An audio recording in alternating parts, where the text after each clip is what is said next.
Welcome to International Securities Exchange's podcast series. Facilitated by renowned educators, ISE podcasts are intended to teach beginning as well as seasoned investors the ins and outs of trading. To find an updated list of podcasts, please visit www.ise.com/podcasts. Please be sure to listen to our important message following this episode regarding the risks of investing in exchange-traded options. Thank you all for joining us. Today's webinar is going to be with Headley, and he's going to be educating us on how to trade the big trends in the FX market using FX options. Headley was inducted into the Traders Hall of Fame in 2007 and is the founder of BigTrends.com. BigTrends.com provides investors with specific real-time stock and option strategies and investment education to profit from significant market trends. So right now we're just going to turn it on over to Price for our presentation. Thanks, Price. Hey, well, thank you very much. It's great to be with everybody today, and definitely excited to really focus in on some of the tools that I use at Big Trends and turning some of these indicators into tools you can use for trading the FX options at the ISE. Everything that we focus on here, of course, is geared for your education and information only. You should consider all this as a starting point in your continuing education because it really is a process. I've been trading for 21 years, and I really always feel like I still want to be green and growing, always learning something from the markets here. So we're going to talk about trading the big trends using FX options today, and encourage you to chime in with any questions via the chat Q&A box. You can feel free to let us know anything that's on your mind there. So let's go ahead and get started here. And of course, everything that's here is geared as just examples. It should not be considered any kind of specific buy or sell on any particular chart shown. And of course, options involve risk and are not suitable for everyone. We encourage you to really read over the characteristics and risks of standardized options, and you can get more information on that through the information shown on this slide here. Now, the biggest thing that I'm a big fan of is taking sole responsibility for your investment decisions. You know that that's your sole responsibility anyway, so bottom line is by taking that accountability, you're positioning yourself to be a lot more effective in whatever trading strategy you choose to use. Now, about the ISE's FX options, it's really been made very accessible through your options broker. These are exchange-listed securities that are cash settled in U.S. dollars. When we talk about exercise, it's a European-style exercise, meaning European is focused on just at the expiration only is the only time that you can see an exercise. Of course, you can exit beforehand, and that's what I tend to do before we even get to an expiration date. And of course, we can also, you see these traded as spread. So everything's quoted in, per U.S. dollar. So you've got the Aussie dollar, the British pound, Canadian dollar, euro. The yen is one of my favorites. The yuck is my favorite symbol, I think, of all time, the YUK. Actually, I'm going to show you an updated chart of that a little bit later as it relates to what's been happening with the Japan crisis and the volatility in that market. So you obviously, as option traders, you're geared at wanting to take advantage of trends and take advantage of volatility. So we'll talk about that here today. But the big trends approach, our motto is know your options. Founded it back in '99. My goal was to take both some proprietary techniques I developed as well as some tweaks and little twists on existing techniques to be more effective in trend following on both up and down markets. I've trained a variety of our analysts as coaches, and so we've done a lot more in the education space, probably in the last 5 or 6 years compared to the first 5 that were mainly just making specific newsletter recommendations. So we really have a broad range of educational options and geared at really helping profit from any kind of a market environment. I think that everybody wants consistency. Everybody wants to see something where they can really zero in, get improvements in their accuracy rate, improvements in their overall portfolio equity growth, and also managing the risk accordingly. And so certainly we all know that, you want to be profitable over time, and, at the same time you must if you're a higher risk or lower risk trader, you must be constantly managing your equity curve. And so for me, the way that I do that is by the technical analysis, the charts, really looking at what is the chart telling me, because that's really showing you how you can focus on which direction is the market headed in. There's the old quote from the famed trader Jesse Livermore in the classic book Reminiscences of a Stock Operator, where Livermore is said to be saying that there was really no bull side or bear side. There's only one side, and that's the right side. And the idea is that your job is to be an unbiased observer first and foremost of what the market is telling you. Is it telling you that we're ready to go up, ready to go down, continue to go up or down, or they're ready for a turn, a change, or that there's no action yet to be taken? That's also another alternative. So these are things that you need to be able to identify, and for us, the trend analysis is the way that we identify these opportunities to be more accurate in our decision. So really you're listening to the market. RW asks specifically how we hedge a stock portfolio against dollar currency risk. He's saying especially against a hedge against a sudden price shock. And so we'll talk about that as it relates to some of these charts, because one of the things, since we're comparing these FX options vehicles, all these other foreign currencies against the dollar, you can actually see from the charts, RW and others, how which currency is the strongest against the dollar, which currency is the weakest against the dollar. So how you might want to even create some positions to benefit on both sides of that. But you certainly that you can do that kind of hedging against if you're worried about your U.S. stock portfolio basically losing value with perhaps a weaker dollar. You can see which of these other foreign currencies is a relatively better place to be, and then get some positions, some call positions, for example, in some of these other foreign vehicles that are going up while the dollar's going down. So we always look at, okay, how do we define the trend? We'll talk about that today. And then how do you manage the trade once you're in the trend? So that's where the consistency is developed over time of saying, okay, when do you get in and when do you get out? It's easy to get in, and it's hard to get out if you don't know specifically what your exit points are along the way of a trend. So it's very, very important that you define those, and that's where, again, the technicals tell us exactly at what chart points we need to say bye-bye on a trade. So we don't want to ever have to worry and say, what do we do now? What do we do next? That type of feeling stuck in a trade, I think, is one of the more frustrating feelings for traders, of just feeling like you're kind of floating out there and not sure what's the next action. So we're always saying, what's our next action? Is it buy, sell, or hold? We've got to know every point of a trade what we're doing in that trade, what our next intention is, where we'll take some profits off the table, where we'll take our loss, or where we'll trail that stop, so it'll eventually take us out of a trend when the trend loses gas. So this pyramid, if you will, the bulk of traders obviously come in at the bottom of the pyramid, not having a plan, newer to the markets, not really knowing that it's not as easy as it looks. I think everybody who's here that's traded for a while can say that, yeah, it's a process. You don't expect that you're going to win on every trade. You expect that you have to manage yourself and your trades better to get more out of all of your trades over time. As you gain experience, from those initial traders that take the small gain because they're so happy to just get any gain, and then they don't want to take a loss, so they let their small loss turn into a large loss. Obviously, that's not a secret for success.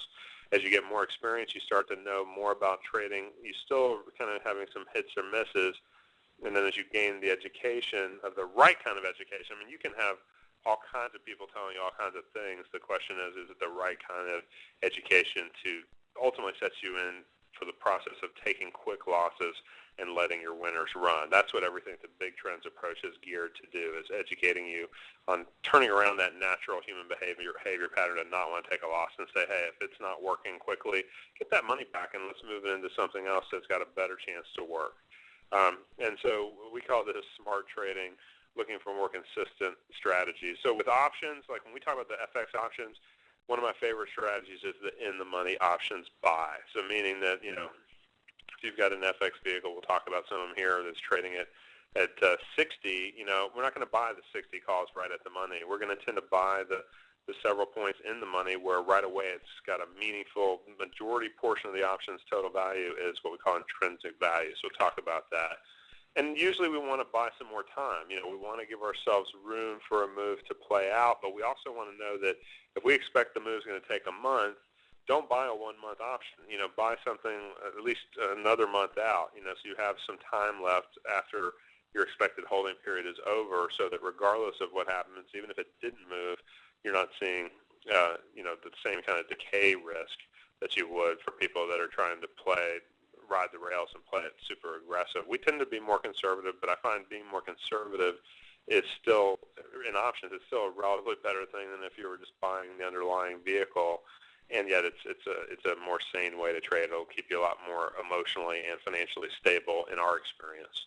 But you want to trade the trending securities, though, really to maximize your profits. The idea here is that opportunity cost is always with every one of us as traders and investors. So you buy something and it goes up 10%. Well, something else in the same holding period went up 30%.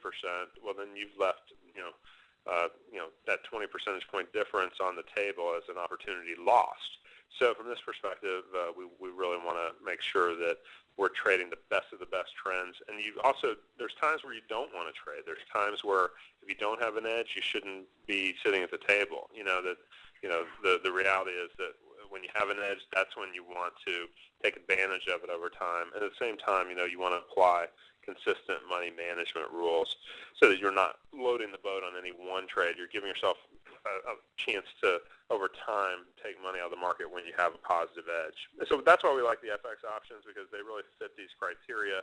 In fact, what I love about FX in general is that you'll see from the charts, they really give us some very consistent trends up and down. That's what we're really looking for, is that consistency and persistence of trends. So the idea here is that with all these currencies, of course, we all know what's going on with the massive, $14 trillion U.S. deficits, and then also a situation in which we say, okay, there's let's see, make sure our audio is coming through here. There's plenty of opportunity with what's going on with governments really working kind of frankly against the currencies, because hey, what's the incentive to appreciate a currency when they're going to have to pay back these dollars down the road? I'll steer clear of conspiracy theory and say let the market and the chart tell you what's going on, and say how do you then hedge accordingly, per RW's question earlier, saying protecting your current assets, and this is a great way to do it with these FX options. So the beauty of this too is that you don't have to set up a separate Forex account to trade these vehicles. These FX options can be traded just like your other securities accounts, your other options accounts. So it makes it real simple. And then when you talk about correlation, we're talking about, okay, how much does a currency move in the same direction as the market or in a different direction? Typically, if you're building a diversified portfolio, you want less correlated assets in your portfolio. So we've seen relatively low correlation in the currencies compared to how stocks move. And then we see these long trends that last a lot longer than you would expect. And that's what I love to see, when you see trends that get in place and then they last and they last. And then you keep thinking the trend's got to change, but the indicator says, no, stay with it. That's where the best opportunity is. One of the other aspects is, if you're trading stock options, there's over 3,000 optionable stocks. Well, with the FX options, we're really dealing with just a couple of handfuls, so really kind of 8 core focused positions that we would tend to say, you should really zero in on. So you've got the U.S. dollar, of course, the euro, the yen, you've got the pound, the franc, in this case the Swiss franc, and we're talking about then the Canadian dollar and Australian dollar as well, and the New Zealand dollar. So those are the key ones that we've looked at. And I know I've in past webinars shown examples where even the Canadian dollar versus the U.S. dollar doesn't sound like it would be that much different. It's just across the border, and yet there's huge differences in the way that those different types of dollars, U.S. versus Canadian, move, and those have been some of our biggest and most successful calls in the past. So just something to keep in mind, that just because you see a Canadian or an Australian dollar, it's not it's not so correlated with U.S. dollar, and you're going to see big trends up and down. So we're a big advocate of, you want to always be getting smarter. It's the old, you don't want to work harder, you want to work smarter. And it's the same thing with trading. You don't want to trade harder or more necessarily. You just want to trade smarter and with the vehicles you choose. Now, in this case, we show the old smart car vehicle. For me, actually, I drive an SUV because I don't feel like being in an auto accident in a smart car. But of course, from why were these developed? They're intelligent. In '09, they're more efficient. Not using as much gas. More understanding, thought, and judgment. Again, this is personal preferences. So not just smart cars, but we've also got smart energy coming out with all kinds of other approaches. Of course, now nuclear is going to be under the microscope for a while here, but also smart goals. And Stefan says he does have a smart car. I hope you enjoy it. It's pretty cool looking. Just don't want to just want you to be safe. And then of course. The best indicator for me, and what I'm going to share with you today, has been using some modifications on Larry Williams' %R, percent range indicator, because it really helps. And so Stefan says he gets a 5-star insurance rating because of his smart car, so I'm glad to hear that. Excellent. So safety first. All right. So, let's go into the rules, because I know you're probably eager to look at some charts, and I want to share some charts with you as well. So as we look at the bull side, we say, okay, what's my %R bull setup? And what does %R mean, first of all? Percent range is what this means to be looking at effectively a percentage range from 0 to 100%. So we all think in percentiles going back to grade school, and the reality is that, if you were in the top 10%, you're getting an A. Well, in this case, that would be, okay, so you get a 90% reading. You're in the top 10% of all the recent highs for that particular percent range indicator. So we want it to go overbought. We actually, for a bullish setup, I want to see it go overbought. This is where, you have to kind of initially take a leap of faith until you see this yourself. And the reason is because I did this based on data testing, to say, okay, what happens to these situations that go overbought? Is it better to sell them, or is it better to buy them? And surprisingly, over time, there was a very clear bias in my testing, especially across the U.S. equities market, but I've seen it work well in the foreign exchange market too, that, these trends, when they go overbought and then this very specific pattern develops, it tells you that institutions are actually acquiring more of this security. They want more of it. They're not selling it. They're trying to buy it still. And that's the thought, is that you're looking for those kind of sustainable trends that you can really get on board. So we want it to go overbought. For us, it's in the top 20% of reading. So on a 0 to plus 100 scale, something above that 80 percentile.